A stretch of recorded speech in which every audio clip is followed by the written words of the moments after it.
पुरी बर्तमान बापा घर आस पिकनिक आसलु आम तारिणी दर्शन कर बुलाबुली करके ड्राइवर कहला जे मत निद लगुच मुझे शोबी घंटे 2 घंटा शोबी जिया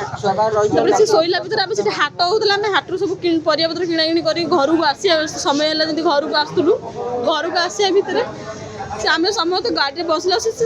पछपट आनी पिटी पछपट पिटिया आम सब मानने भाग्य बोले के मरी ना कहीं ता भीतर लोक मैंने आम पैसा पैसा मोबाइल बोले चोरी नहीं जाइए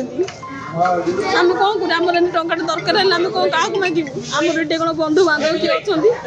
पूरी कौटी आम कौटी प्रशासन कौन किसी साहाय्य कले ना नहीं मुझे किसी जानी किसी ना कौन साहाय्य कले आमर तो पैसा पतर मोबाइल सब नहीं चोरई ने कौन साहाय्य कले आमको ड्राइवर जे गाड़ी धक्का गला लोक धरुच्च बाड़े छाड़ुं ड्राइवर आम जो मोर से तेल निआ लगी जाते तो समस्त मरिक जलिकी पाउस आम तो समस्त पाउस ड्राइवर से कहला मत निद लगे आम सैड्रे रही जा बोला हाँ ताले ये तो हाटटा अच्छी जाम बेसी रही गाड़ी कि हेनी आम ये रही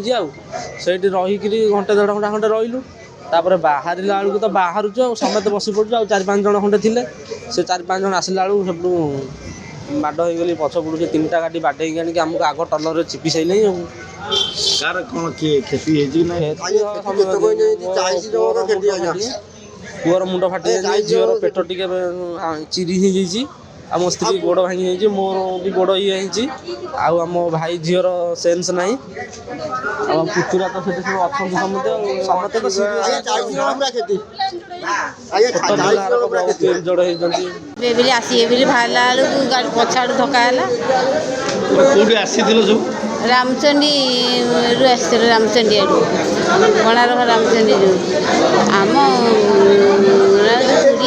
ये तो मौजा